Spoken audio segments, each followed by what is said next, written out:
Recently spent some time eating his way around Birmingham, and although you tasted a lot of Greek food, you fell in love with a very simple dish called Greek chicken from Johnny's restaurant. That's right. I spent time with Timothy Hansis, who's the chef owner of that restaurant. And of all the things on the menu, he was a little bit shocked that I wanted to discuss Greek baked chicken. Because it's a relatively simple dish. Tons of herbs, lots of lemon, good hit of garlic, and lots of spices. So we're going to start off with fresh herbs. We're going to use 2 tablespoons of fresh chopped thyme leaves. Now, we don't want to chop these herbs too finely. You want to have those big pieces on the chicken so you get a real big pop of flavor when you eat it. So we're going to go with 2 tablespoons of thyme leaves. So next, we have 2 tablespoons of chopped fresh rosemary. And again, I'm just going to take a couple of passes with my knife and try to avoid doing too much of the rocking motion. So next, we're going to talk about lemon zest. I'm going to use a vegetable peeler, and I'm going to peel off 6 strips, and they're about 3-inch strips of the zest. So I'm just going to stack those up. Give them a coarse chop. All right. Oh, that does smell good. I already smell how good that smells. Okay, what's a Greek recipe without a little bit of garlic in it? So we're going to add 5 cloves of garlic, similar to the herbs and lemon zest, coarsely chopped pieces. So 5 cloves of garlic go in there.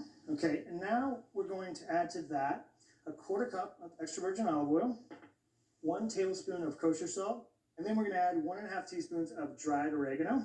And then we're going to add 1 teaspoon of ground coriander, 1/2 teaspoon of red pepper flakes, and finally 1/2 teaspoon of black pepper. So we're just going to mix that together, and then the marinade is ready to go. Now we're going to talk about the chicken. So this recipe calls for 3 pounds of chicken parts. And whenever recipe calls for that, it's best to reach for a 4-pound chicken and break it down yourself into its individual pieces. Here we have our 4-pound chicken, and we're just going to do a quick breakdown with this. I'm going to go leg quarters, wings, breast. All right. Okay. So I like to first hold the chicken up here, kind of at an angle, and just nick away at the skin here between the thigh and the breast. And then I'll hold the chicken back and then run the tip of my bony knife right down through that joint and set that aside. And we'll do the same on the second side. Again, use the weight of the chicken and kind of nick away at this joint right here around the wing, and that pops right off. Then I'll switch knives to something a little bit more sturdy. So I'm going to go on either side of the breast here, really cutting through the rib cage all the way down. So I'll work with one side at a time. And then I'll spin it around and do the second side. And we can discard this or use it for chicken stock. Now we're going to break down these larger quarters into individual pieces. So we're going to split the breast right in half. We're going to score the meat until we feel that bone. And then we're going to put some pressure on the tip of the knife and rock the back of it right through the bone. Then for the thighs and the legs, there's a little seam of fat that runs right here. And if you could just run your knife right on top of that, it'll go right in between that joint. And now's a good time to trim up any excess fat from those thighs. And again, we'll do that with the second leg quarter. Then we're just going to remove the wing tip here. So you can just pop right through that joint. Oh, those are so good for stock. They have so much cartilage in them. And then the same with the second wing.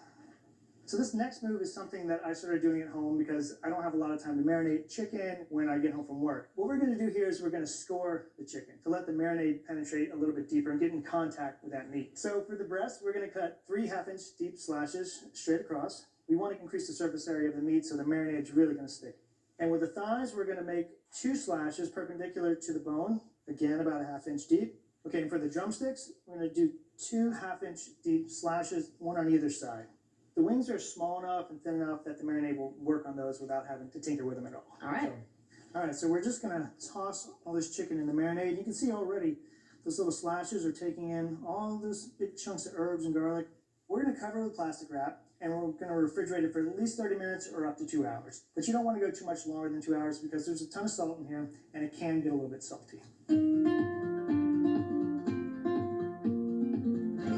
It's been 2 hours and we're ready to cook off our chicken. So we're going to cook the chicken in the skillet. One, because the chicken's going to be a little bit more crowded in the pan than it would be in a baking dish.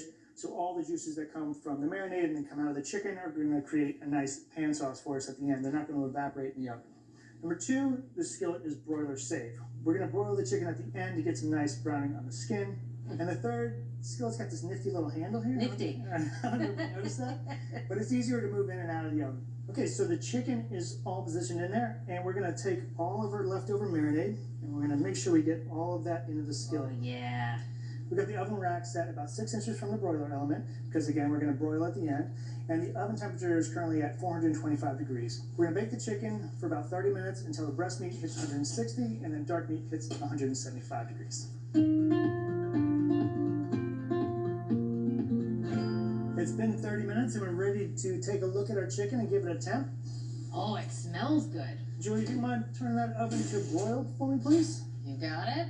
All right, Julia, we're gonna temp the thickest part of these chicken breasts. We're looking for 160 degrees. We're at 161, and that's perfect. Pretty good. So now we're ready to broil the chicken, but before we go under the broiler, we're gonna spoon some of these pan juices, which contain a lot of olive oil and chicken fat, over top of the chicken. That's gonna help the chicken brown really nicely under the broiler.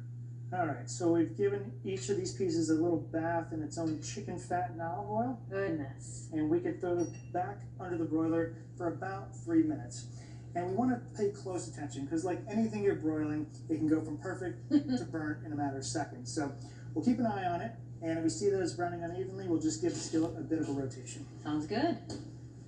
Julia, let's take a look at this gorgeous looking, well-browned chicken. That is beautiful.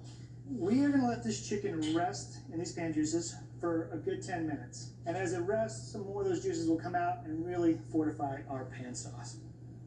Julia, this chicken is ready to be plattered, and it smells good, huh? It looks gorgeous. So we are going to put these pieces on the platter, and then we have our delicious pan juices here. Mm-hmm. We're going to add a tablespoon of juice from that lemon we zested earlier to really send it back to Alabama. Spoon these pan juices right over top of the chicken. So This dish is a looker. All right. Can I serve you a piece? Absolutely. So this is great to eat with like crusty bread or boiled potatoes. So all those juices could soak in. All right. First, I'm going to dive right into this chicken thigh. Mmm. That is good. So simple, big flavor. The herbs really don't overpower. And the sauce or the jus is lovely with that hit of lemon. Yeah, it's a really good balance of everything. You get a little bit of heat from the red pepper flakes. The lemon really carries it. Brian, this is delicious. Thank you. Well done. So if you want to make this simple but flavorful recipe for baked chicken, start by making a marinade. Cut a chicken up into parts, then cut deep slashes right into the meat before rubbing with the marinade. Arrange the chicken skin side up, roast it, and finish under the broiler. From Cook's Country, an incredibly easy recipe for Greek chicken.